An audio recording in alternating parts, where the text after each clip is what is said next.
Welcome everybody to the second part of the RGBA tutorial series for game developers. In this part we are talking about splat mapping. Now what is splat mapping? Well, it is basically a method of mixing a bunch of textures together using only one material. And how is this achieved really?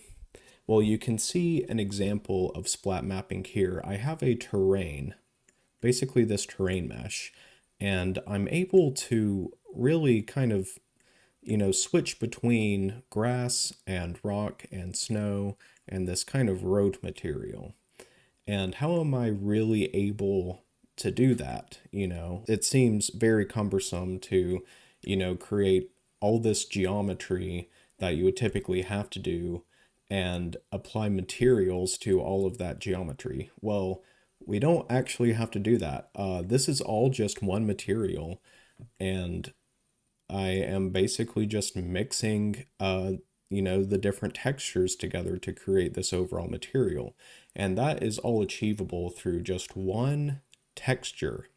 And it is this splat map here. You can kind of see the resemblance here. If I kind of make this window shorter here, you can see we have the road here in this gray part, which is really alpha. It's packed in the alpha channel. And then the blue is snow. This magenta is kind of a mix of the grass and the snow. The green is the rock face, and then the red is the grass. And if you can kind of really, think about how this is exactly working, it's a very simple concept. In the previous tutorial, we kind of talked about how we can use pixels and images and textures as a data source rather than more of a visual medium. And I talked about how, when we can think in computer terms, and computers only understand numbers, and everything you see on a computer screen is some representation of a number. And here I have a representation of an 8 by 8 pixel image. And each one of these pixels holds 4 different values. I think last time I said that we can think of images as a 2-dimensional array of 4-dimensional vectors. So we have a dimension in the x direction, a dimension in the y direction, and each one of these pixels is holding 4 unique values. And these 4 values correspond with basically 4 different elements. The first one is red, the second number is green, the third is blue, and the fourth is alpha. And we can kind of think of the alpha channel as basically an auxiliary channel. Sometimes it's used for transparency, and sometimes it is not. We can use it for really anything, and I would highly recommend, if you have not seen the last video in this tutorial series, go watch that, and I kind of explain that more. But basically, what we can do is, if we take a look here, red, green, and blue, we're going to ignore alpha for now, but red, green, and blue, if they're all set to 1, we would expect a mixture of red, green, and blue light, which is exactly what we're getting. We're getting white, which is a mixture of red, green, and blue. But let's say we take away, the 1 and we replace it with a 0. Well, what would that give us? Well, let's think about it. We have 1 in the red channel, 1 in the green channel, and 0 in the blue channel. So red and green together would give us yellow. Now, let's say if we took away the red channel and the green channel, what do we expect to get? Well, of course, we just have blue, so we would get some kind of blue color. In fact, pure blue. Now this isn't pure blue, but I'm not too worried about total accuracy here with this example. What if we go over to this pixel and we took away the red channel, but we kept the green and blue? Well, we would expect to get some cyan color, a perfect mix between blue and green. And I don't see, here we go. I can create a custom color here. We would get cyan. We can think of images as data sources in this way where, each pixel is holding 4 different values, and we can use those values to basically interpolate here which textures to use on the splat map. So if a pixel on the texture is 0, 1, 0, 0, well, we can just make it so that, okay, if there's only 1 on the second channel, then we just replace it with a certain texture. And that is entirely how this works. So if you're working in Unity and Unreal Engine, then those engines already have a built-in terrain system, and even Godot has some terrain plugins. But let's say, you just want to make your terrain completely from scratch, then you'll likely want to use splat mapping. There's other use cases for splat mapping. For example, let's say you have a material, kind of like a brick here, and I'll draw it quick here. So let's say you have bricks. And let me draw this real quick. So you have bricks here, and you have a texture for bricks, and you have a texture for sand. But instead of, you don't want to, make a texture for this one specific place on the map that, is a mix of brick and sand. I mean, you could do that, but another way to do it, and the way I would recommend doing it, is creating a splat map. So basically what you would have here is if I draw right here, the red area represents our brick texture.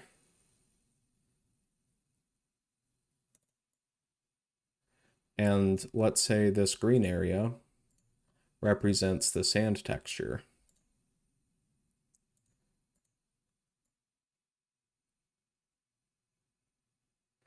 And, we might want green in the grooves here, in the grout between the brick. Well, that would be an excellent way to do it, is through splat mapping. Splat mapping can also be used, let's say you want to change the color of an object, and you want to change the color in different areas of the object. Splat mapping is another great method of doing something like that. But in this tutorial here, I am going to show, how to create a splat map for a terrain mesh, and then making a shader. I'll show it in Godot, but everything you see here is engine agnostic. All the math is going to be the same between any software you use. And it's very simple math as well. It's not very, crazy math. It's basically a bunch of multiplication and addition. And that's really all this is. Here you can see I actually wrote a shader. And this is a pretty long shader. And the reason why is because I actually have some more, other effects going on other than splat mapping. I have like detail mapping here that the shader is also doing, and I'm not going to show detail mapping in this video. That will be a subject for a future video, but I will be showing you how you can blend between these different textures, between grass and rock and snow and whatever you want. And later on, when we make the shader, I am not going to be writing the code. We're going to look at how you can do it in the visual shader graph. And the reason why we're doing that is because, one, I think it's easier to learn that way. You can kind of see how all these things connect together. And specifically in Godot, any shader graph you do in Godot is translated to shader code, and you can actually view the generated shader code after or during the time you are making the shader. And I think that's a very good way to learn how to do shaders. What I always do is that I use visual shaders to prototype shaders while I'm making them. And then once I figured everything out and I understand how things work in the shader, then I go and I rewrite that shader using shader code. But that'll be it for the intro of this video. Let's go in and let's make a terrain for us to make a splat map and a shader for. All right, so here we are in Blender, and the first thing I'm going to do is that I'm going to delete all of these default objects. Rest in peace, default cube, but I do not need you for this project, so I'm going to select everything and I'm going to delete. Now, the next thing I'm going to do is I'm going to actually keep the timeline here, but I'm going to set it to shader editor because we are going to be doing, we're going to be procedurally creating our splat map using the shader editor. Now, next, we need to make a landscape. Now, you may already have your own landscape model, and I would actually recommend that you do a lot of, level prototyping and making something quite a bit more interesting than just the basic landscape we're going to be doing. But this is just for demonstration purposes, so I'm just going to generate a pretty basic terrain here in Blender. And the way I'm going to do that is by using an add-on that actually comes with Blender. It's called the Ant Landscape add-on, and if you don't already have it installed, it's pretty easy to install. You just go up here to Edit, you go to Preferences, and under Get Extensions, what you can do is you can search for Landscape. And here you'll see the ANT Landscape add-on, and you just press Install, and it should work out of the box, essentially. And then after you have that installed, let's go to Add Mesh, and then let's add in a landscape mesh here. And if you want to customize this landscape, which I highly recommend you do, you don't want to click off like that because, now we have a drop-down box right here when we create a landscape. And if you click off of the mesh, that's actually going to get rid of it. But if you want it back, all you do is you press F9, and here we have that same menu popping up. Now, unfortunately, there is a part of the add-on that has been broken ever since Blender 4.2 has come out, as far as I'm aware. Typically here, and what I like to do is I like to use this add-on.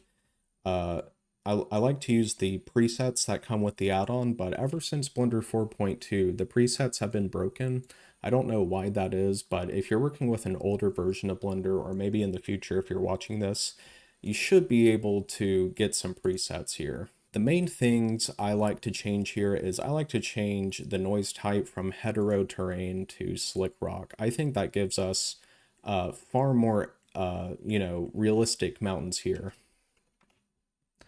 The other thing I like to change is I like to change the subdivisions. I like to make my terrain a bit more higher resolution. So I'm going to double the subdivisions here on both the X and the Y. I'm just going to set that to 256. Now we have quite a bit more detail. We have a much better detailed mesh here.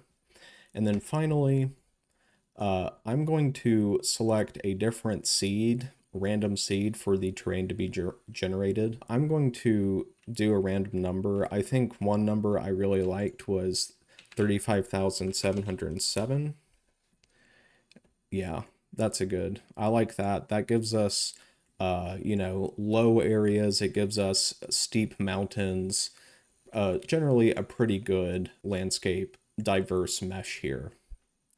So we're pretty much done with creating the landscape mesh.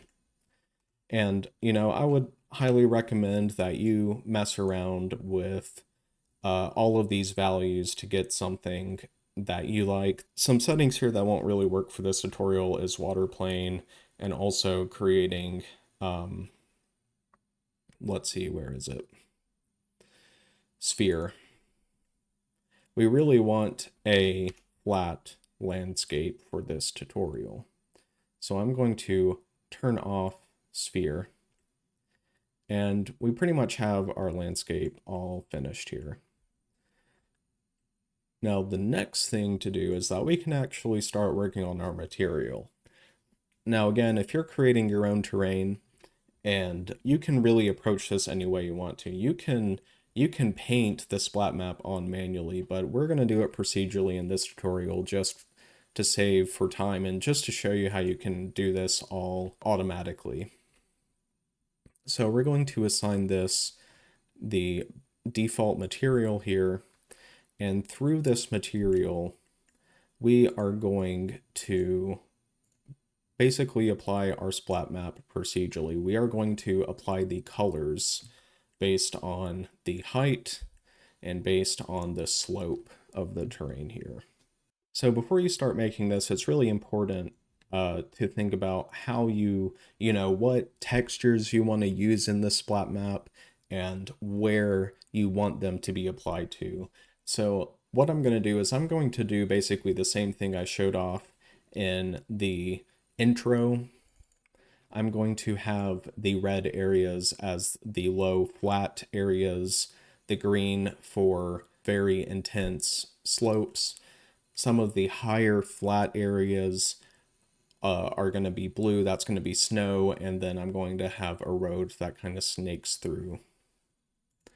So I think the first thing that we should really do is that we need to think which color should we apply last, essentially, which is going to overwrite all the other colors below it. And I think the one color that's really going to override all the other colors is the green slope.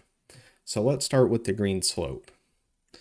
Now, in Blender, we can easily interpolate between colors by using a mix color node here.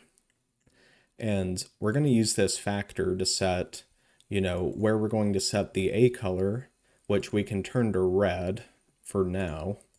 We'll turn that to red. And then the B color, which we will turn to green for our slopes. And you want these colors to be at full intensity. You want red to be at 1, you want green to be at 1, and blue later on we're going to set to 1. We're not going to worry about alpha until quite later. So let's go ahead and let's apply this mix color node to our base color.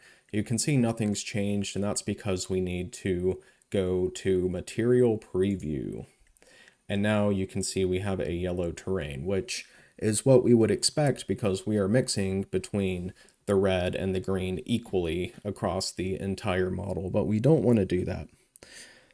What we want to do is we want to apply the green color to where the harsh slopes are. Now, how can we do that? Well, let's think about normals on a mesh. Now, a normal on a mesh is essentially the direction, the outward direction in which a face is facing. So we can get a visual of this if we go to overlays, not overlays, if we go to mesh edit mode overlays right here, we can turn display normals on for the faces. And there you can see our mesh looks like it has grown a bunch of blue hair. Let's decrease the size of the normal, these lines here to something like 0.01. And you can see that this line right here is the face normal. It is basically a line that is perpendicular to the face here. So what we're going to do is that in this material setup, we're going to get basically the normal of the faces, and we are going to see, okay, is it facing more horizontally or is it facing vertically? And if it's facing horizontally, we're going to turn that area green, versus if it's facing more vertically, we're going to make it red. So let's go ahead and let's do that. Now, we can get, in order to get the normal of the faces, we can get a geometry node here, and we have an output here for normal. So let's go ahead and let's plug that into factor. And you can see we're getting something pretty decent here. It's kind of flip-flopped. So, we want the green areas to be on the side, but we'll change that later. But we're not getting exactly what we want. What we need to do is that we need to check the direction of the normals in the z direction. This is checking all three directions, x, y, and z. We really only want the z direction. So let's go to converter and let's get a separate xyz node here, and let's put that in between the geometry node and the mix node. Now this is getting the normals in the x direction. We want the z direction, so we're going to replace the x going into the factor with the z going into the factor. And now we are getting something that looks quite, quite better. It's not yellow anymore. We are getting green and red now. But this is where we do want to flip the red and the green here. So we want to make A green and we want to make B red. I don't really like how this is looking. I think we need to make, the green areas stronger. And I don't think we want them to blend quite as smoothly between each other. And the easiest way to do that is to get a converter color ramp node and set it in between. Now what we can do is that linear, you can see nothing's really changed, and that's because this value is already being applied linearly into the factor. I'm going to set this to constant, and now you can see our red is completely gone. But if we take the white tab here, you can see that the white tab has basically no influence on this color ramp. But if we start moving it, you can see we really start to get more reds now. And I think let's move it to a position that, looks pretty good, pretty decent right there. And I think that looks good. Now, if you're just using two different textures, if you're not going to have snow or the road, or if you're doing something completely different, then you can basically stop right here. You've just made your splat map. But I'm going to show the snow and the road as well. Another limitation here you can see, and this isn't really a bug, this is actually expected behavior, but you can see here we have all these jagged edges, we have this artifact going on, and that doesn't really look too good. And this is where I would recommend that once we export this splat map, you go into an image editing program and you kind of smooth these out by hand. I'm not going to worry about that in this tutorial, since this is just for demonstration purposes, but what I would recommend doing is in your image editing program, you basically sample the green here. You get a full green brush and you just paint over these artifacts here. All right, the next thing we can work on is we can work on the high areas with snow. And the snowy areas, I'm going to use the blue channel. So the next thing we can do is we can just duplicate this mix node here, and we're going to let's do red for the A color, full red, and then blue, full blue at 100% for the B color. And let's plug that into the B, the result into the B of this mix node. And now we get a purple color, because again, we are currently mixing both the red and blue equally across all parts of this model. And we only want it to be applied to a certain elevation of this landscape. So what is another way we can do this? Well, similar to the geometry input node, there's another input node, texture coordinate. And this is going to come in really handy. So we have all these different options here. Object and generated are going to prove to be the most helpful in this situation. I would recommend generated, because what it'll do, let's go ahead and let's plug generated into mix here. So you can see it is interpolating the blue basically from this corner over into the red in this corner. And that is because it's still interpolating through all three directions here. Again, we only want it to interpolate in the Z direction, so I'm going to duplicate this separate XYZ node here. I'm going to plug it in between generated and the mix node here. And you can see now it's only interpolating on the x-axis. So basically the generated output is that it's treating the mesh as a bounding box. So imagine a box, and in fact, I can actually, under viewport display, I can choose bounds right here. And basically what the generated output here in this texture coordinate node is doing is that it is taking the bounding box and it's saying, okay, on one side of this bounding box is going to be of position 1, and the other side of the bounding box is going to be of position 0. So if we go to the separate XYZ node here and we plug in Z to factor, it's now going to do it for the Z direction. So the top of this bounding box, the highest peak, which is right here, is going to be of position 1, and the lowest area of this bounding box, which is basically this, you can think of it as like a seafloor or whatever, is of position 0. And this is exactly what we want. I'm going to turn off the bounding box now because I just wanted to show that. This might be fine, but I don't really like how it's still a little bit too smooth here. So I'm going to duplicate this color ramp and I'm going to set it in between the separate XYZ node and this mix node. And now we can, I'm going to keep this on constant, and I'm going to lower this value until we get a pretty decent area of this mesh being covered in this blue snow here, what's going to be snow. Now, one thing I do not like about this is that if we take a look at this side here, if you take a look at mountains in nature, the snow doesn't just immediately cut off like this when it meets a certain elevation. So one thing I like to do is that to make it look more natural, essentially, what I'm going to do is that I'm going to apply noise to this edge here.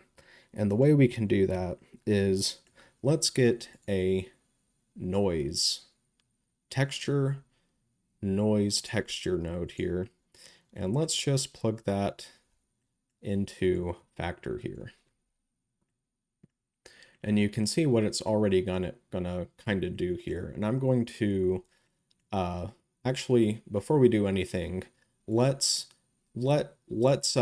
basically apply the separate XYZ and the noise texture together and put it into the factor. And the way I'm going to do that is I'm going to take a math node here, and I'm going to set this to multiply. Now I'm going to take the Z, put it into the first value, and then the noise texture into the second value. Let's plug that into factor now. And you can see we just have a little bit here. We do need to increase the white quite a bit here. But now you can see that it's not quite cutting off just in one elevation.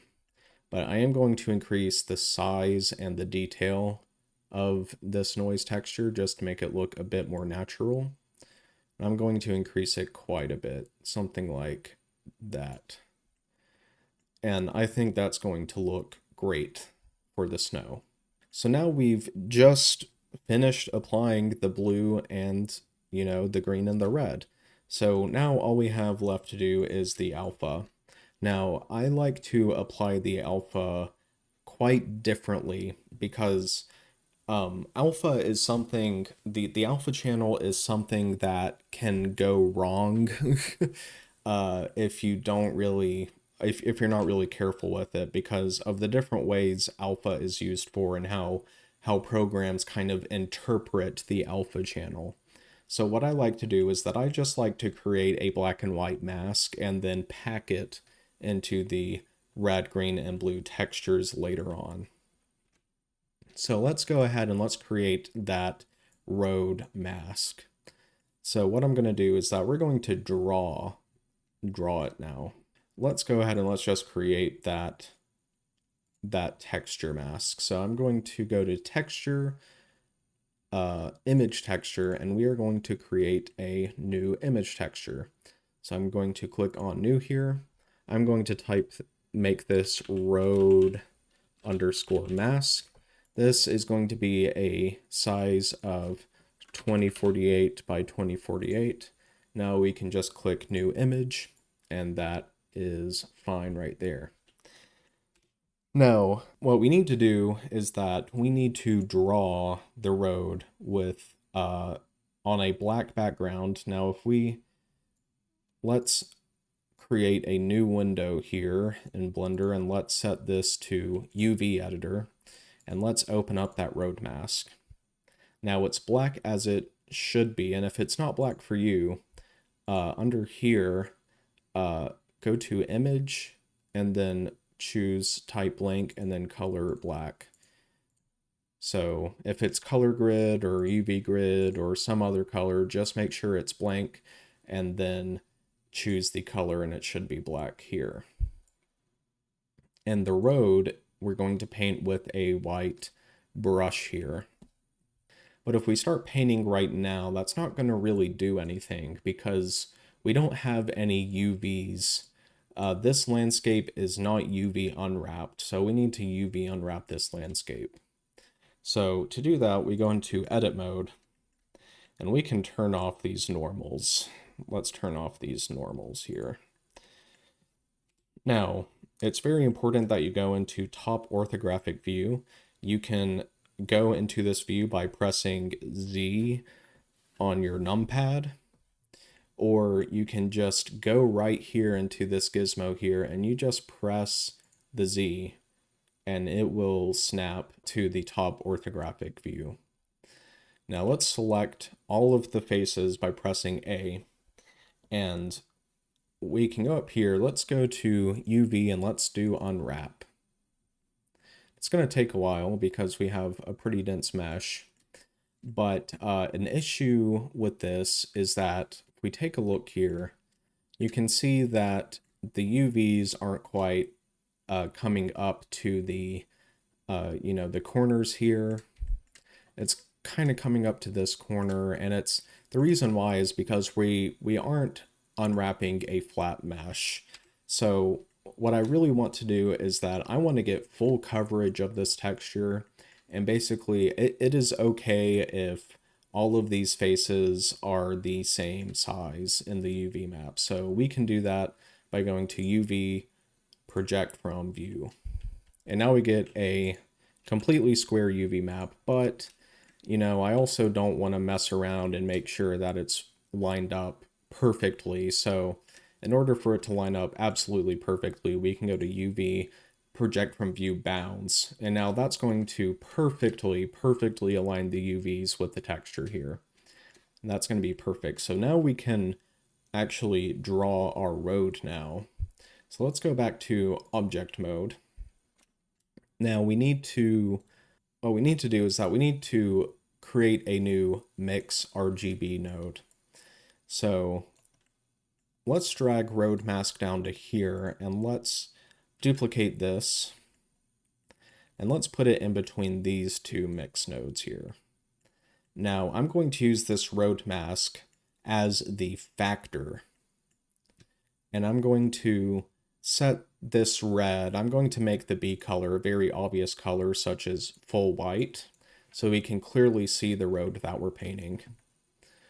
Now next, we're pretty much done with all of the setup here to create the road. So now we can start painting it. So let's go from object mode to texture paint. And you can see right here that our road mask texture is selected. So when we start painting, we're going to be painting to this texture. Now our UVs are kind of covering the texture and it's kind of hard to see. So let's turn off the show overlays here. And that's going to kind of hide our UVs right here. Now we want to make sure that up here under basically our toolbar, let's make sure that the color that we are painting with is full white. And now let's scale our brush down to a good size here. We do want to make sure that as we're painting, our road is a consistent size. Something like this, something like a small brush. And now we can just start painting like this. And you can see our white road is coming into shape here. And it is white because we set that color in the mix RGB node in the texture or in the material shader node window. So I'm just going to draw this road around this mountain here. It can come up like this, maybe go up here. And then I'm going to draw, another road, kind of a T intersection, and it can go up here, and then draw a little road coming over here. So now we have our road painted, so we can go out of object mode, and that looks pretty good. I like how that has turned out. So now we basically just need to export all of this information. Let's save out our road mask just as is like this. Let's go to image, save as, and save it somewhere in a folder of your choosing. I made a folder here, Splatmap tutorial, on my desktop. I'm just going to save it as roadmask.png. I'm going to set color to black and white since it's just a black and white image, and I like to turn the compression up to 100%. That's just my personal preference. Let's save that.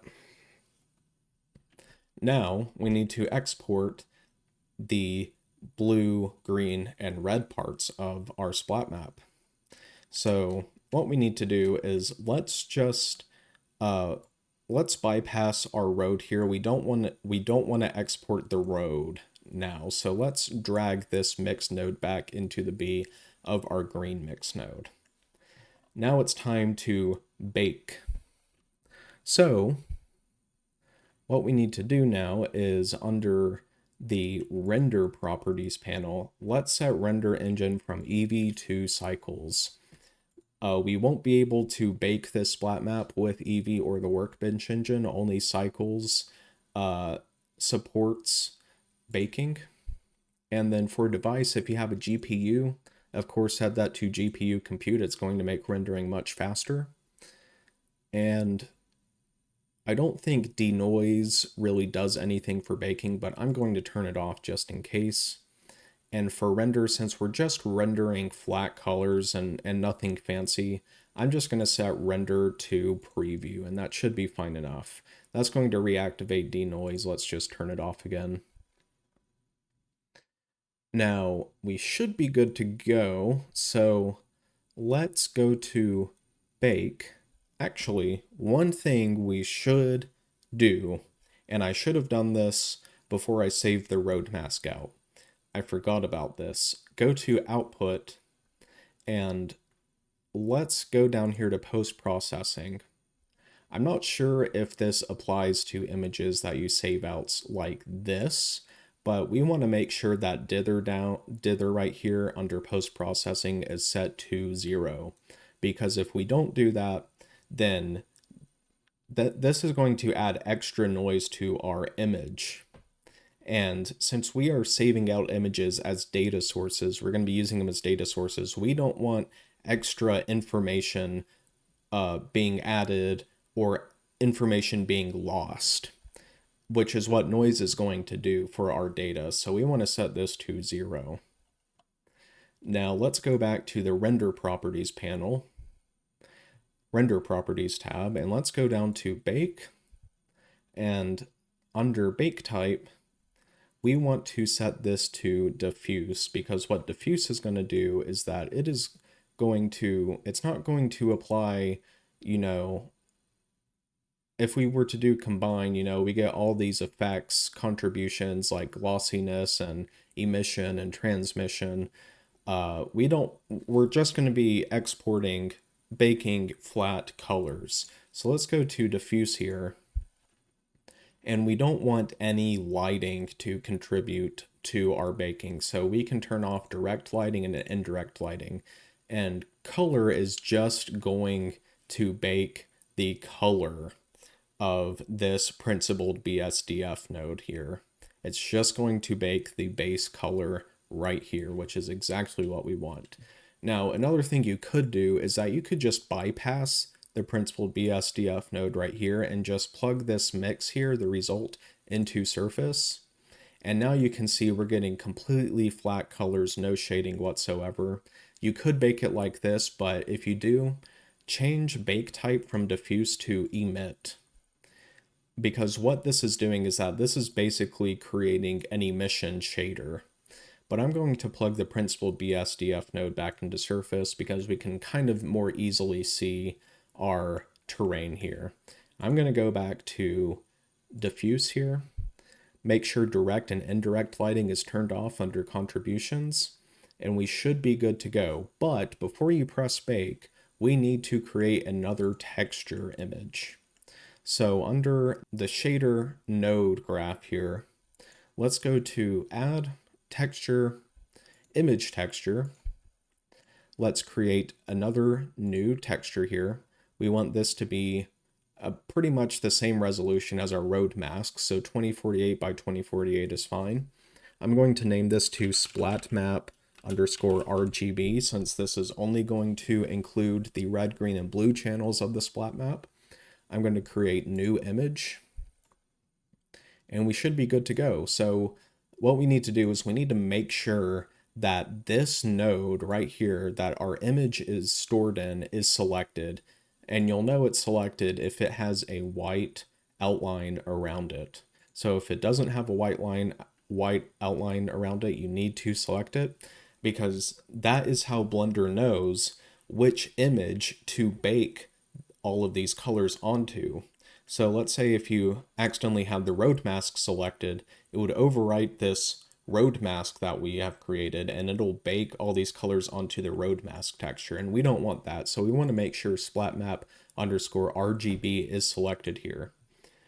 Now let's under our UV editor window, let's open up our splatmap RGB texture here so we can see the baking in progress. And let's go ahead and let's press bake. And it shouldn't have taken too long since we're not doing any fancy lighting or anything like that. And you can see that our splat map has been created. So let's go ahead and let's save this out. Let's save this as splatmap underscore RGB.png. I'm going to set color to RGB since we do not have an alpha channel. Again, I like to set compression up to 100%. Let's save that. And, you know, we should have done this earlier, but let's go ahead and let's save this Blender project. I'm going to save it in the same folder. I'm going to save this as splatmap tutorial. Let's save that. Now, we are going to come back to this Blender project later. So we're just going to minimize it. You can close out of it if you want to, but again, make sure that it is saved because we are 100% coming back to this later to export this landscape mesh.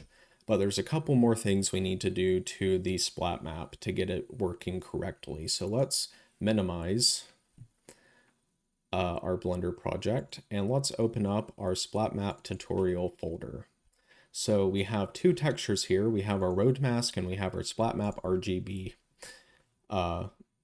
texture here, but we need to apply the road mask to the splatmap RGB. We need to apply the road mask into the alpha channel of this texture. So how do we do that? Well, let's open up a new instance of Blender. And all we need to do is we need to go to the compositing tab. Now let's click new nodes. But since we aren't rendering out a 3D scene, we can just delete the render layers node here. And there's a couple more things we need to do in the setup here. So under the render properties tab here in the properties, let's go to color management and let's set view transform from AGX to standard. If it's AGX or Filmic or some other one, you're not going to get the accurate colors that we need. Standard shows basically colors how they are when you import them. And I'm going to show you exactly what I mean. So let's import the Splatmap RGB. We can just drag it here into the compositor.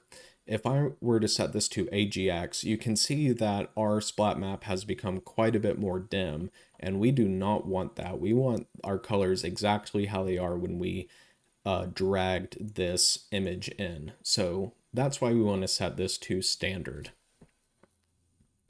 Now, under the output properties, we need to set the resolution of our output of, we're basically setting the resolution of this composite output node here.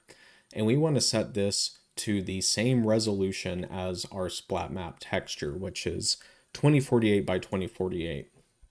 But if you don't do that, I'll show you what happens here. If we render this out, let's say this is 1920 by 1080 and we render this out, then our texture is going to be cut off.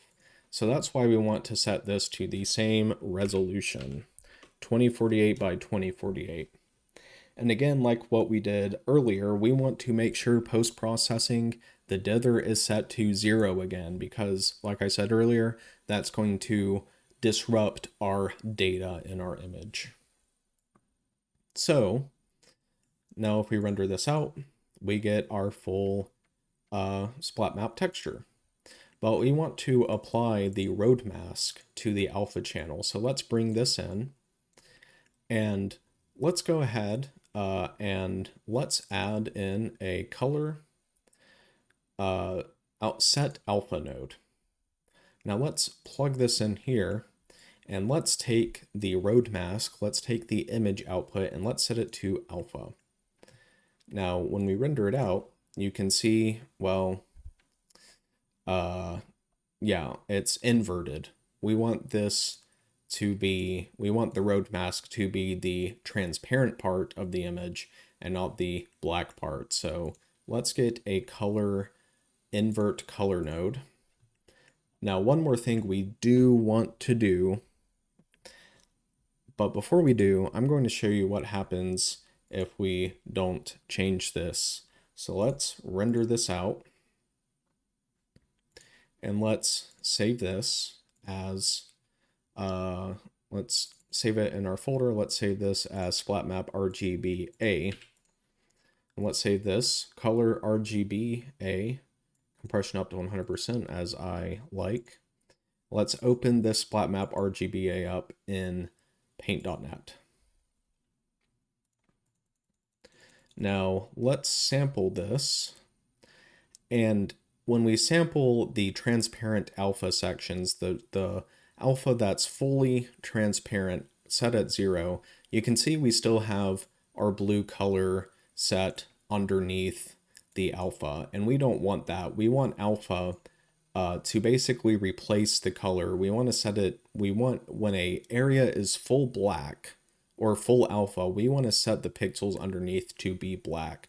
Because if we don't, what that's going to do is that that's going to mix the snow or the grass with our road texture. And we don't want that.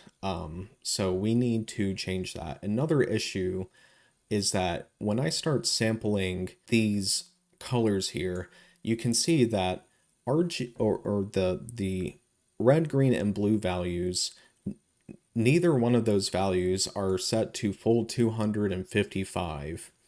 We want these values, we want at least one of these values for each pixel to be 255, which is going to be of value 1, basically 100%. You can see that's kind of an issue here.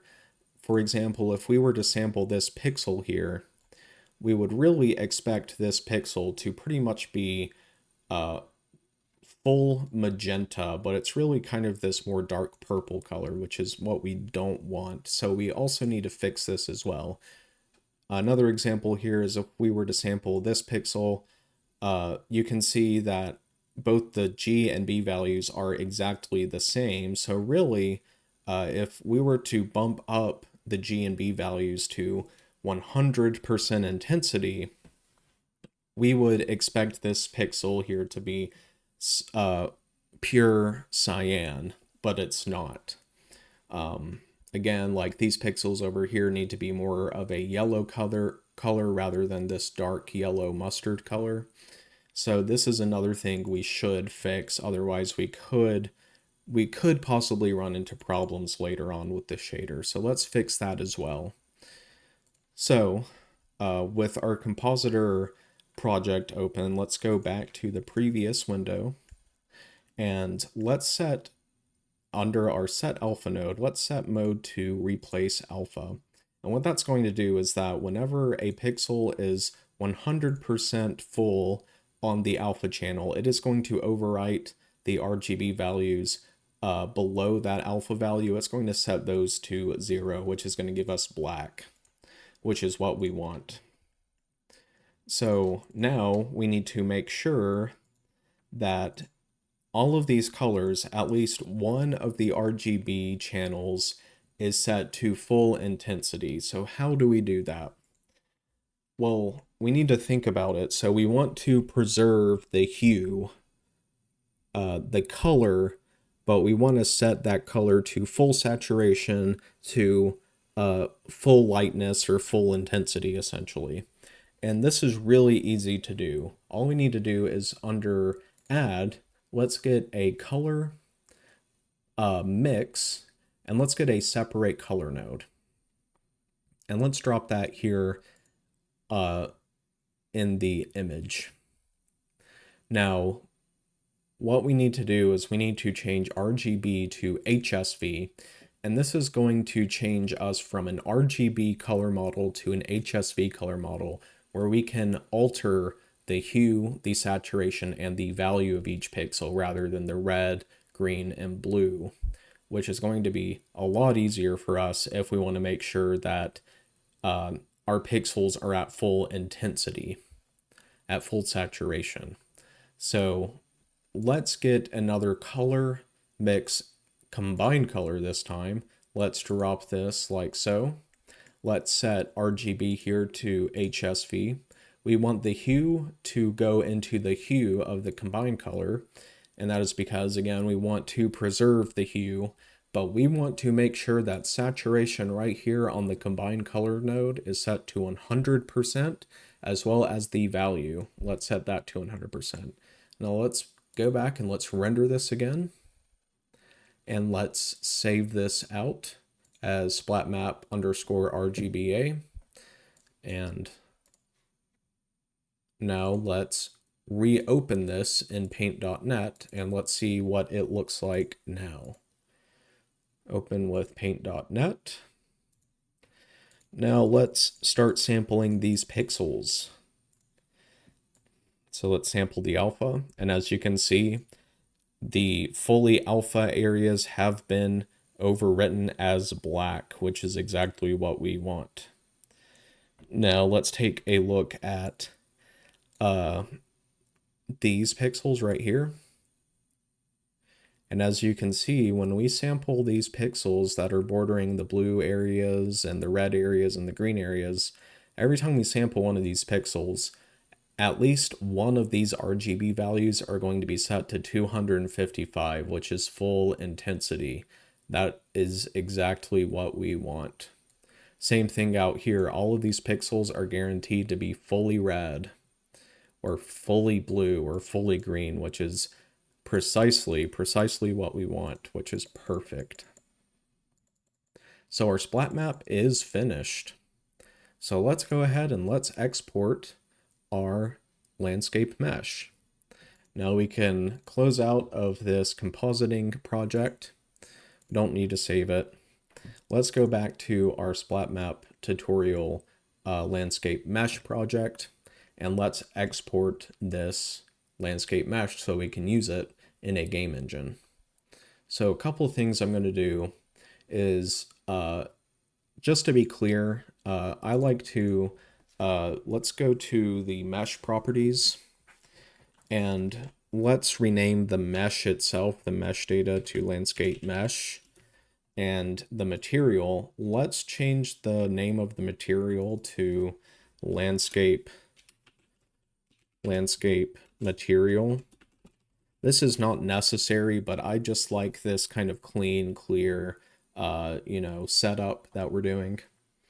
Now, let's export this as a GLTF. I'm going to save the project, and then under import, let's go to GLTF 2.0, and saving it in our Splatmap tutorial folder is fine.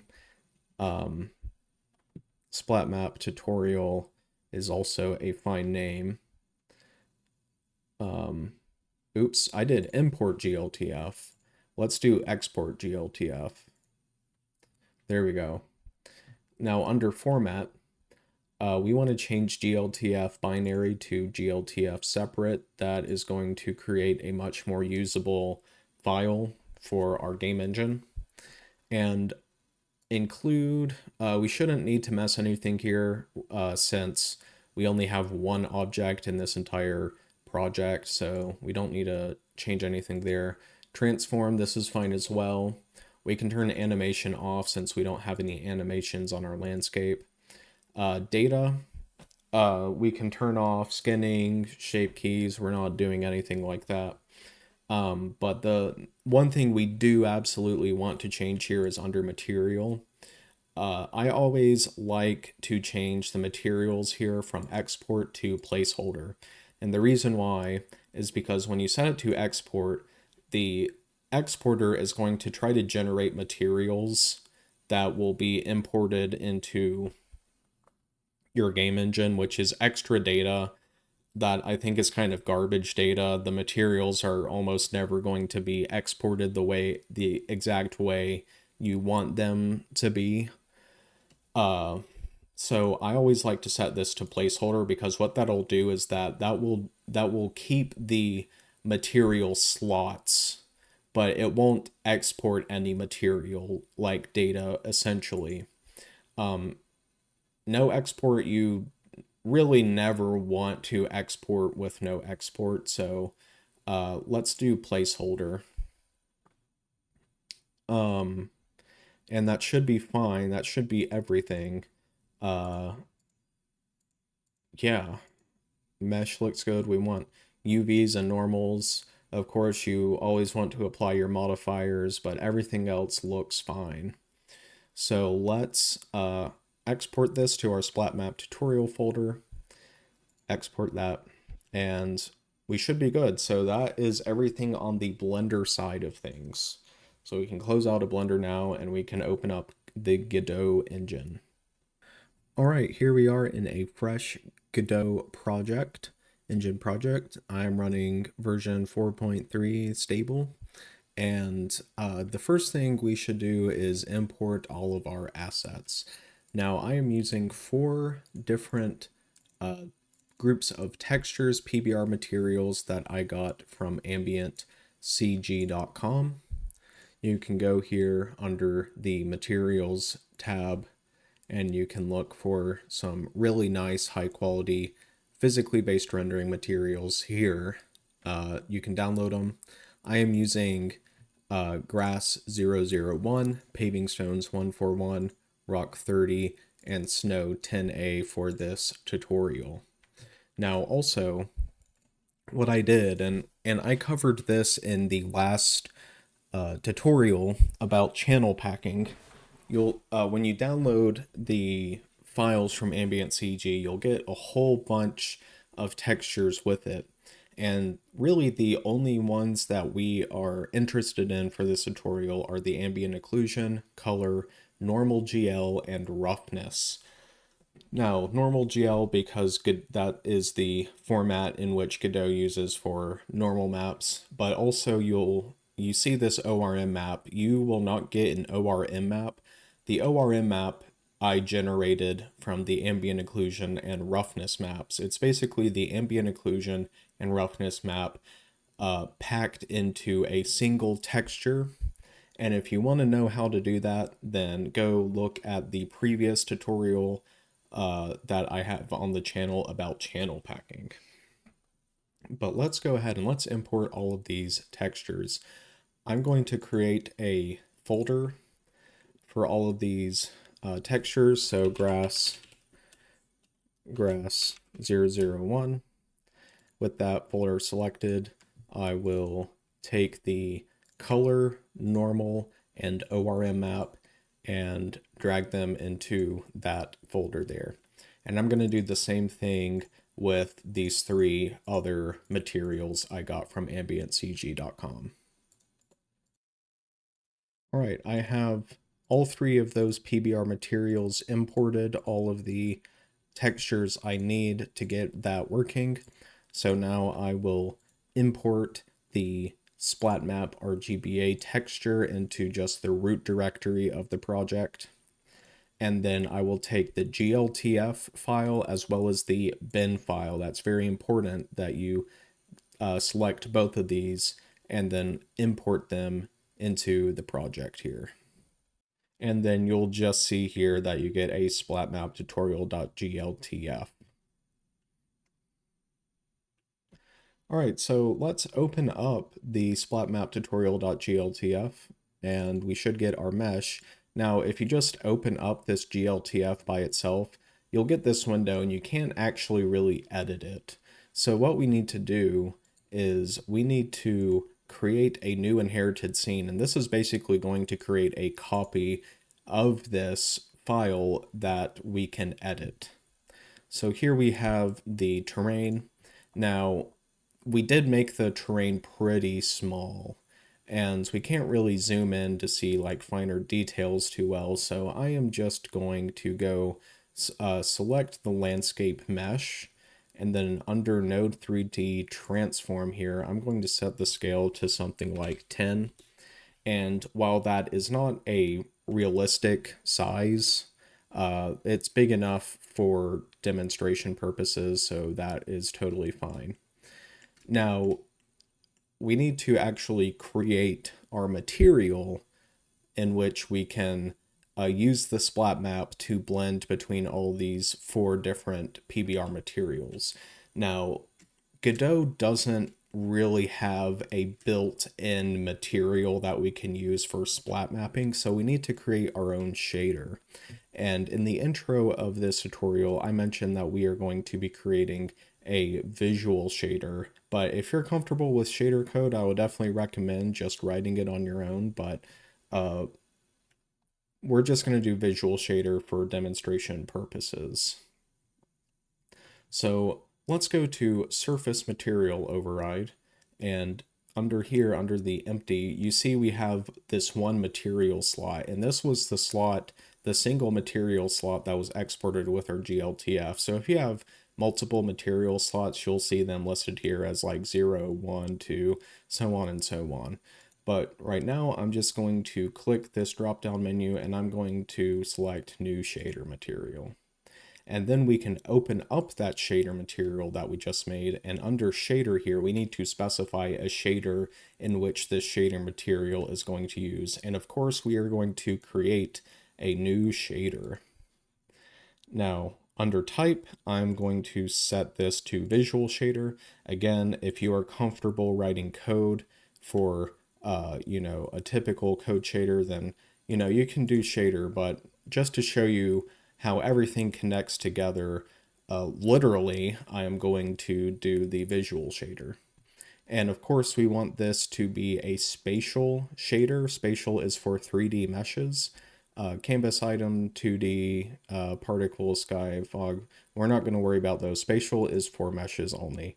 Now we need to give this a name. I'm going to save it in the root directory. That is fine. And I'm just going to call this splatmap shader. And let's create that, and let's double click it to open it in the shader editor. And now we get a node graph that is very similar to the shader editor in Blender.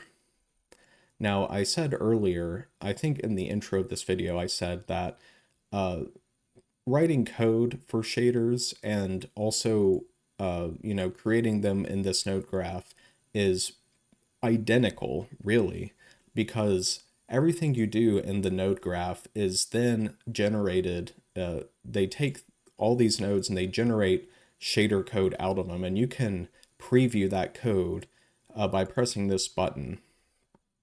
And here you can see the generated code. Now we don't have anything going on quite yet because we don't have anything plugged into here. But let's say if I just get a vector 3 node, for example, vector 3 compose node. And now vector 3, as I stated in my previous tutorial, a vector 3 is the same as RGB. XYZ is the same as RGB, X being R, Y being G, and Z being B for blue. And I also pointed out in the previous tutorial, that is the reason why in 3D programs, the x-axis is represented as red, the y-axis is represented as green, and the z-axis is represented as blue. So if we were to plug this in here to albedo, we would expect to get black, right? Since X, Y, and Z are 0, meaning there's no color. So if we plug that into albedo, we do in fact get black. So if we were to change X to 1, we should get red, and we do. And we can see the generated code by going here to show generated shader code, and you can see that this kind of block here is a representation of our vector 3 compose node right here. You can see we get the float input, so this n underscore in2p0 is equal to 1, which is the float right here, the number right here. Then we have 0, 0, and then this vector 3 output is the output noodle right here, and then that of course plugs into the albedo output right here. So everything you do in the node editor here, the shader editor, is generated into code. I just really wanted to point that out because this is a really good way to learn how to write your own shaders. If you're, this is how I prototype my shaders all the time. I'll prototype a shader, and I can really visually see how things work and are put together, and then later I will kind of review this and then write code later on. But we're not going to use this vector compose node, so we'll delete that. Now what we need to do is, I think the first obvious step is to bring in our splatmap texture into the node editor here. And we could do that by just dragging it in here, but we do have an issue with doing this. Now this is totally fine, you can do this, but this isn't the best practice, because typically what you will want in a game is to be able to reuse shaders for like different splat maps and different textures. So really what you want to do is be able to swap this splat map texture out for a different splat map texture. Let's say if you're using a different mesh, you're not going to have the same splat map for a different terrain, for a different landscape. So we need to figure out how we can swap this texture out. So what we can do is we can set up a texture 2D parameter. So let's delete this node here, and let's search for texture 2D parameter right here. And here we have a texture 2D parameter node. Now, if we try to plug this into albedo, you see we can't really do that. And that is because this isn't an actual texture. This supplies data for a texture, but here this isn't an actual texture. We need to basically take this sampler 2D and we need to input it into a texture 2D node. And what a texture 2D node is going to do is that it's going to allow us to take the data that this texture 2D parameter is getting, and we're able to do all sorts of operations on it, like changing the UVs and stuff like that.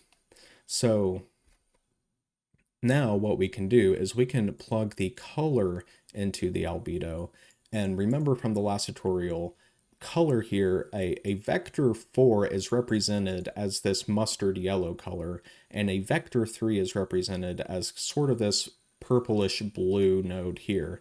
But when you drag in a vector, one type of a vector into another vector, it's going to convert that vector, like for example, it's going to convert this vector 4 into a vector 3. Now you can see nothing is really changed here, but that's because we haven't supplied any data to this texture 2D parameter node. So how do we do that?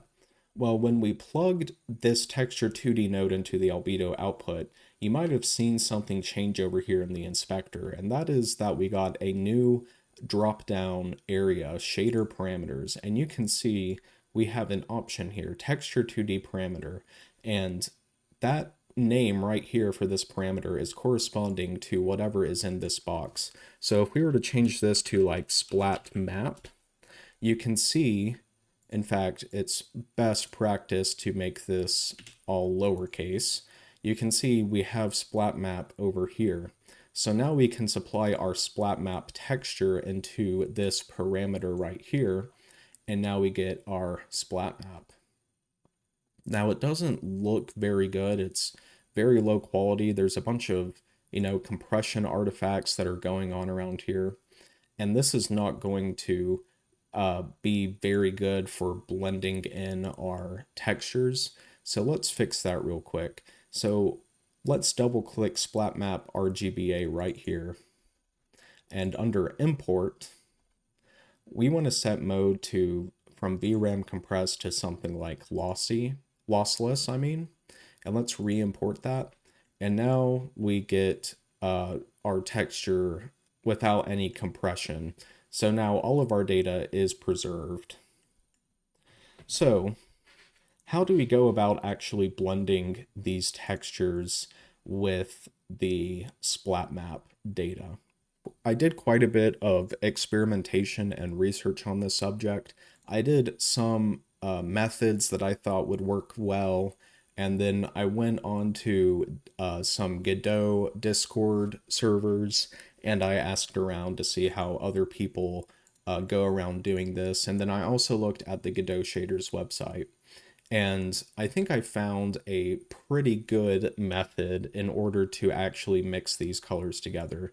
And based on the method that you use, you might get inaccurate results, you might get artifacts, and you might get slower performance. But this method that I found on godotshaders.com, and this shader is by Nanotech Game Dev, and I believe it's MIT license. No, CC0 license, which is still a free license. But basically, what this shader does, and I'm going to go ahead and I'm going to show you, is that all it does is that it does multiplication and then addition to basically apply the different textures onto the different colors. So let me show you exactly what I mean here. So let's duplicate the texture 2D parameter and texture 2D nodes.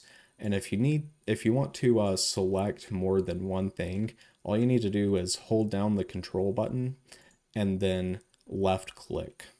And then to duplicate, you hold down control and press D. And now you get a duplicate of what your selection was. Now I'm going to name this new texture 2D parameter as red color map. And we really should set type data from data to color. The splat map is okay as data because we are using that texture as a data source, but since the player is actually going to see the color map, we do want to set this type to color. Now I'm going to duplicate this once more, and I am going to name this green color map. And now how can we blend these two together based on the colors here? Based on this Godot shader by Nanotech Game Dev, I believe it's not very hard for the GPU to compute, and it also has very little artifacts that the player will see. Very easy way to do it. So what we need to do is we need to look for a vector 3 op. I don't see it anywhere. Let's look for multiply. We need to multiply two vector 3's together. Right here, vector 3 multiply. If we want to apply the grass texture to the red areas here, what we can do is we can take the red channel of the splat map, which is where we want to apply the grass texture, and we plug it into either one of these slots. I'm going to plug it into the top one, and then we take our red, the texture that we are going to apply to the red channel of the splat map, and we're going to take the whole color here and we're going to plug it into B. What this does is that this will multiply. Think back on how multiplication works. When you multiply something by 1, you get that exact same thing back. So let's plug this op into albedo. And you can see that the red channel, wherever the area that the red channel is, that is highlighted. So let's feed in a texture to the red color map. So let's go to grass 001 and let's drag this in to red color map. And now you can see our grass texture is in there and it looks pretty good. And again, how this works is that it is multiplying the result of this grass texture by 1 wherever the red channel is. And wherever the red channel isn't, then it's multiplying it by 0, so we're getting black. And this is how this is working. So we can do the same thing with the green channel of the splat map and the green color map. So let's duplicate this multiply vector 3 node. And let's multiply the green channel of the splat map by our green color map, which is going to be rocks. And let's plug this into albedo. And you can see now the green areas have been highlighted in white. So let's let's get our rock texture and let's put that into the shader parameter here for green color map. Now you can see our rock texture is being applied. But how do we take both of these and apply them at the same time? Well, that's very, very easy to do. Basically, we just take the two outputs of these multiply nodes and we add them together. We add the results of these two together. And now you'll see we get our grass and our rock texture. And this is a very simple, very easy way to do this. With other methods, like if you were to take let's say a vector, or you take a mix node and you mix two vector 3's together, and if you were to mix the red color map and the green color map together like this, and you set the weight as, the red channel, this was the way I thought of, and this is the most straightforward way to do it. It makes the most sense to me, I think, because it doesn't require a whole lot of math. It's more logic, but you will get artifacts using this method. And again, from the way I believe it works, I'm not totally 100% on this, but I do believe that mixing two textures together with a weight is going to be a bit more performance heavy than just multiplying and then adding together. That's just what I think. I might be wrong about that. But now what we can do is we can add in our blue color map and our alpha color map. So let's do that. Let's just duplicate this. Let's call this blue color map. And let's create a multiply vector 3 node for that. We'll take the blue channel of the splat map, put it into one of these slots, and take the blue color map and put it into the other one. We're going to duplicate this add node, and we will put it in between here, between the output and this add, and we're simply just going to take the result of the blue multiply vector 3 and put it into our new add node. And you can see that area has been highlighted, and you're not going to see a whole lot of change because our snow texture is pretty much white. But let's go ahead and let's just supply that. You can see it did change a little bit, and that is because our snow texture has been applied to the blue areas. Now all we need to do is add in our alpha color map. So let's duplicate these and let's bring in our alpha color map here, or let's name it alpha color. Let's get another multiply vector 3. Let's plug that into one, take the alpha channel of our splat map, put it into the other, and then create another vector 3 add node, put it in between output and the other add node, take the result of our alpha multiply vector 3, plug it into that new add, and you can see it doesn't look quite right. And that is because we actually need to invert the alpha channel. You can see that it's actually applying our new alpha texture onto everything but the alpha mask. So we need to invert this. And that's very easy to do. We just need another vector op node, but we need to change it from multiply or add to subtract. And the easiest way to invert a float is to take the first value and set it to 1.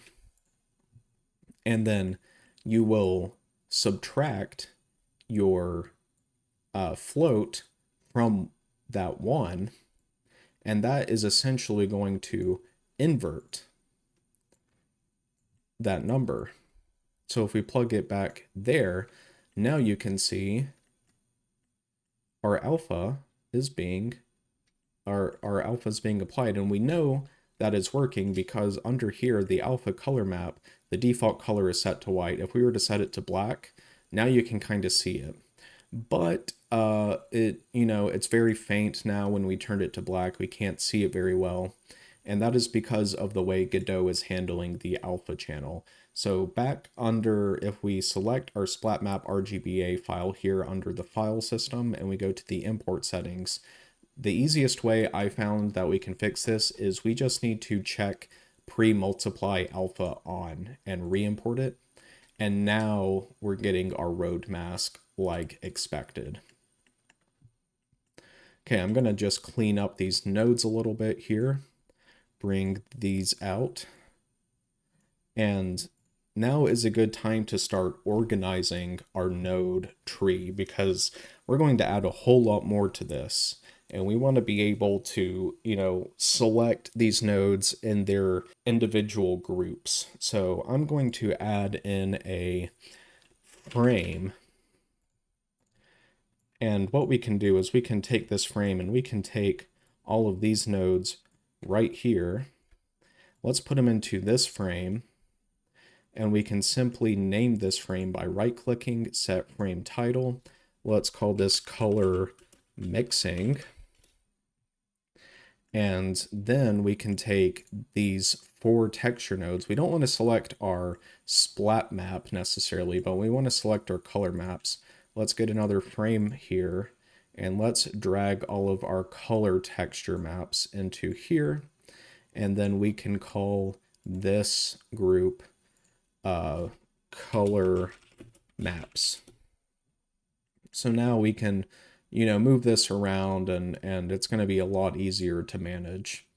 But before we go any further, let's actually take our paving stones texture and let's apply it to our alpha mask. So let's bring in the paving stones texture into our shader parameters. And there, I got the wrong one. That's the ORM texture. We want to bring in the color. And there you can see the texture is being applied correctly, but we do have a issue where we're having these gigantic blades of grass and these gigantic stones on this landscape, and we want to be able to scale these textures down to a more reasonable size, and that's very easy to do. Texture scaling is very easy.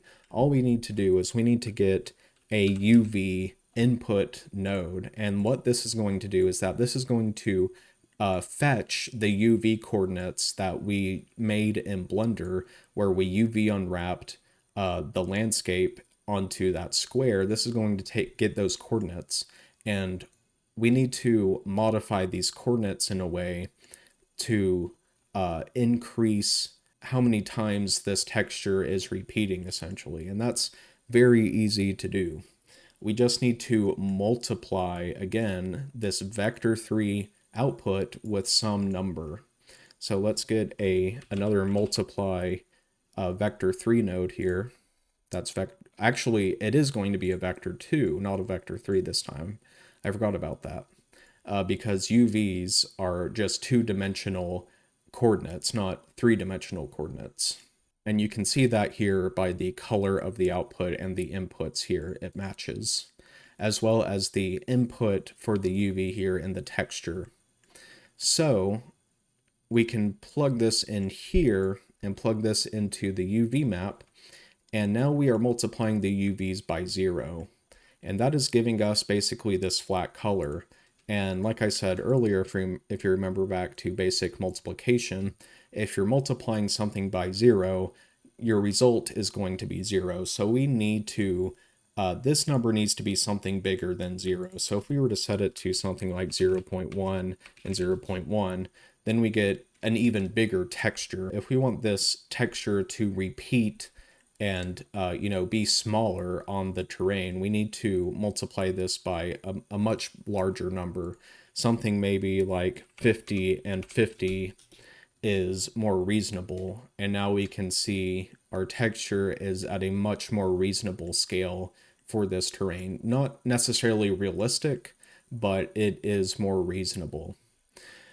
But this is a variable that you're probably going to want to modify in the inspector window without having to open the shader editor, just like how we are applying these different textures with these parameters. And we can get a vector2 parameter in here as well. So let's look for vector2 parameter. And let's plug this into this vector op b. As you can see, we're getting that flat color again, and that is because the default value for a vector2 parameter is 0, 0. Let's change this default value to 1 and 1 to get the base texture. Now let's change this vector2 parameter name to red texture scale. And now when we're going into the shader parameters, we can tell which one of these textures we're modifying. So again, under shader parameters, let's set this to something more reasonable like 50 and 50. And now we can duplicate these nodes and apply the same thing to the green, blue, and alpha color maps. So let's do that right now. We'll duplicate this, and we're going to plug this UV input back into this multiply node. We're going to call this green texture scale. And then let's plug that into the UV input of this texture, the green color map, texture 2D. And then now we get the green texture scale. Let's set that to something a bit more reasonable, maybe something like 5 and 5. Now we get smaller detail within that texture. Let's duplicate this again. Let's call this blue texture scale. Let's get the UV input again. Let's plug that into the input here of that vector multiply node. Let's plug in the result into the UV, and we can change the blue texture scale to something a bit more reasonable, like maybe 10 and 10. Again, it's really hard to see because the snow is just so wide, but it is there and it is working. Let's duplicate these nodes one more time. Let's get the UV input, plug it in like so, and name this appropriately to something like alpha texture scale. And let's plug this into that final UV slot. And now with that, we can set that to something like 50 and 50, and now we can actually see the rocks in the path, and that is looking so much better. So now let's add in a new frame so we can organize this better. And we can simply just drag all of our UV stuff into here. And let's name this frame, let's name it UV scaling. All right, so we pretty much have our color data, our color maps finished. So let's next work on our ORM textures. And we're going to be doing pretty much the exact same thing, but instead of doing all of this vector 3 multiply and add, we're going to be doing float multiply and float add instead. So let's just duplicate this texture 2D parameter stuff again, and it's going to be stuck in this frame. We can simply just right click on this and detach from parent frame. Now it's outside of that frame. Now let's call this red ORM map. And since ORM textures are data sources, let's set this back to data. Now let us let's just multiply or duplicate this again. Let's create a green ORM map. Duplicate this. Let's call this blue ORM map. And then alpha ORM map. Now, let's take our color maps and color mixing frames and let's move them kind of out of the way so it's easier to work. So I'm going to get our splat map down here, and let's apply our UV scaling. Let's go ahead and just apply the UV scaling to our ORM maps. Like so. Put them in the appropriate texture 2D node. Now, what we can do is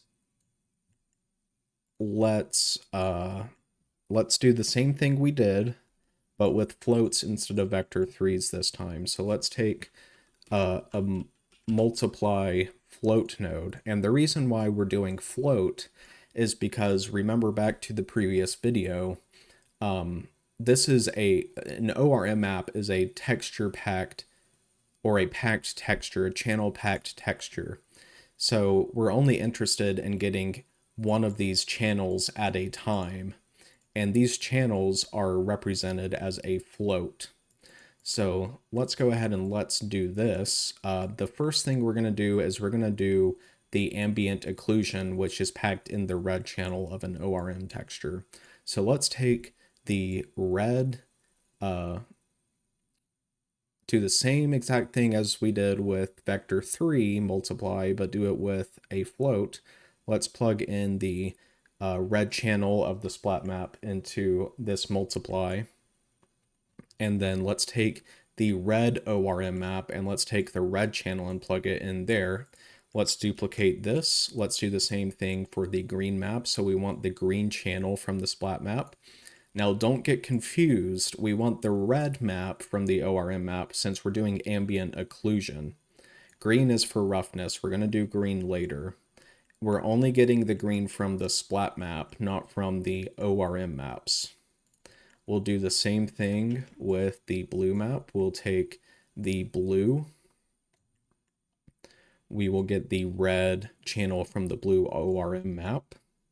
And then finally, we will do the same thing with the alpha. But remember, we need to invert the alpha channel. So let's duplicate this, not that. Let's duplicate this single float op node and let's set it from multiply to subtract.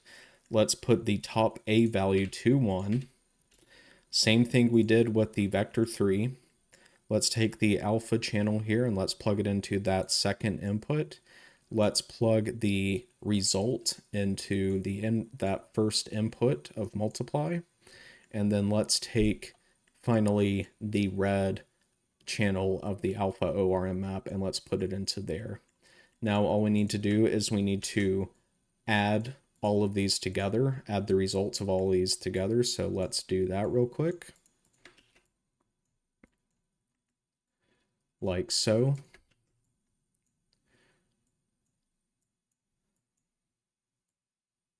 And now we should be able to just plug this into AO.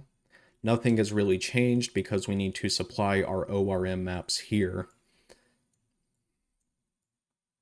So we need to do that to take effect, but let's go ahead and let's add all of this stuff in a frame so it's easier to manage. Let's get a frame and let's get all of our ORM textures here. Let's put it into this frame and then we will name this frame ORM maps. And then let's get another frame. Let's get all of this, all of these. Let's put it into there. Let's call this frame ambient occlusion mixing. And now let's supply our ORM maps into the correct parameters here. So let's get our grass. Let's get the ORM. Let's put that into red ORM. Let's get paving stones. Let's put this into alpha. Let's get rock. Let's put this into green. And then blue, we will get the snow and we'll put that into the blue parameter there. Okay, so now our ORM maps are put in. Let's do the roughness map next. And what we can do is we can really just do the exact same thing we did with ambient occlusion, but instead of doing the red channel for all of these packed ORM maps, we're going to do the green channel. So let's just duplicate this. Let's detach from parent frame. Let's plug everything in, pretty much copying the AO mixing, but instead we want the green channel this time. Let's do it like so.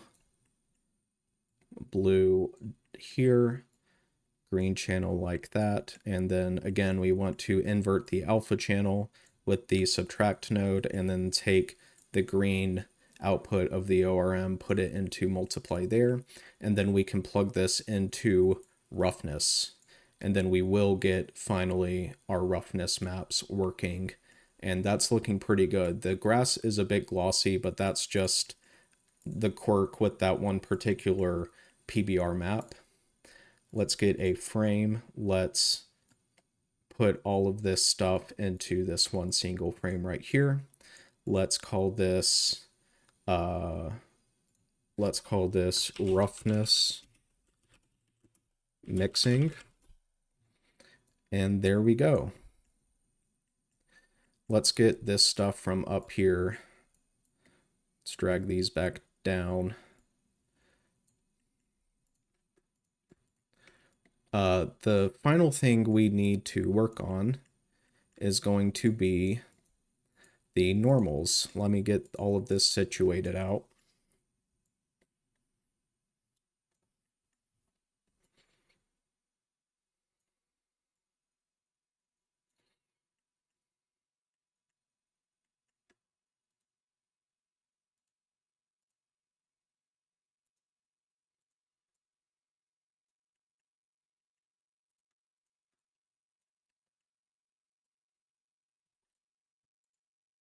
Okay, finally, let's do the normal maps. Now, the normal maps we are going to be doing quite differently.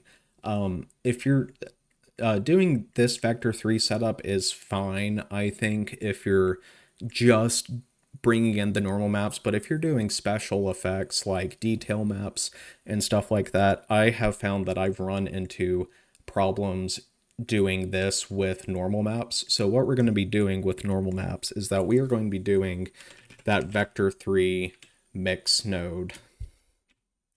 And we're just going to be mixing the normal maps this way. I found this way to be less error prone, specifically for normal maps. So let's go ahead and let's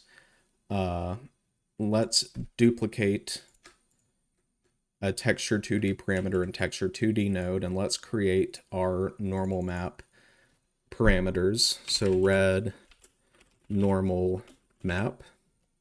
And let's set data, let's set this to normal map. Now let's duplicate this, let's create the green. All right, duplicate that, let's create the blue. And then finally, let's create the alpha.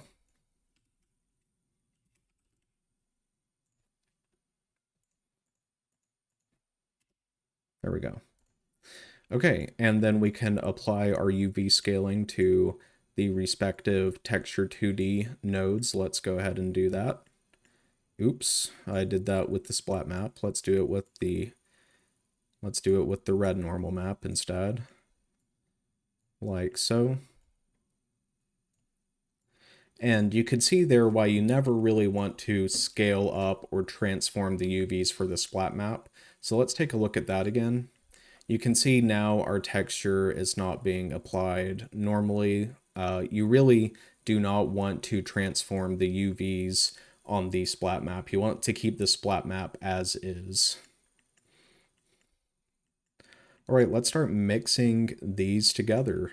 So really we only need 3 of these mix vector 3 nodes. So I'm going to do that, and we can take these individual vector 3 nodes. Let's plug in the output here of this second mix vector 3 into this last one, into the first one, and then like that. So these mix vector 3 nodes should look like this, where the output of each one is going into the first input. And then let's plug this in, the output of this final mix vector 3 node, into normal map. And you should see it kind of change a little bit, and that's totally fine. This is going to look a lot better with the normal maps applied. So what we're going to do is that for this final mix vector 3 node, let's take the color. I'm going to do that. Okay, let's take the output of the red normal map and let's put it into B. Let's do the same thing with the green into the second vector 3, and then the reason why we only did 3 instead of 4 is because we can simply just take the blue, put it into the second input, and then take the alpha and put it into the first input, and that's going to be just fine. That's going to do exactly what we need it to do. Now we just need to apply the weights correctly.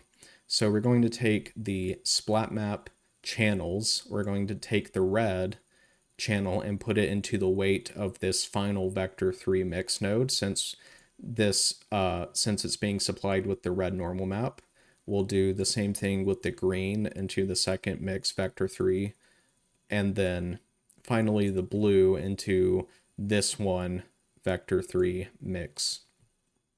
Now let's apply our normal maps and let's see if everything is working like it should. Let's give our grass a normal map to the red normal map parameter. And you could see there that our normal map has been applied.